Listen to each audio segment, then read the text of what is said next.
তাই তো বন্ধুরা, আমি এই পর্যায়ে দিয়ে দিচ্ছি আলুগুলো। দেখেন সব। এই তো বন্ধুরা, আলুগুলো আমি সিদ্ধ করে নিয়েছি।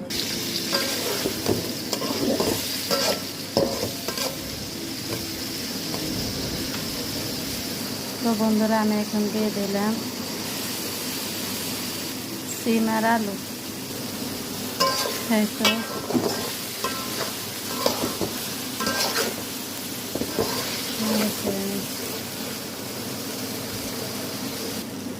তো বন্ধুরা, আমি এখানে একটু দারচিনির গুঁড়ো, হলুদ মরিচের গুঁড়ো সব একটু একটু করে দিয়ে দিয়েছি।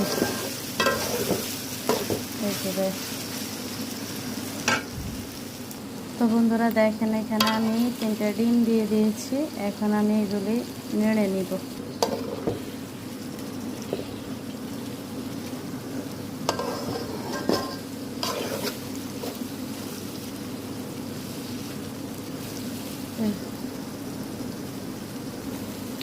ধনিয়া পাতা দিয়ে দিয়েছি দেখেন আগেই, কারণ ধনিয়া পাতা পরে দিলে একসাথে মিশতে চান, এই জন্য আগে দিয়ে দিয়েছি, এখন মিশে যাবে।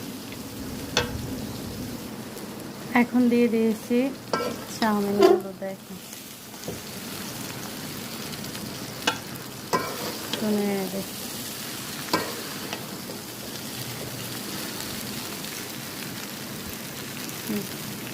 তো এই তো বন্ধুরা রেডি দেখেন।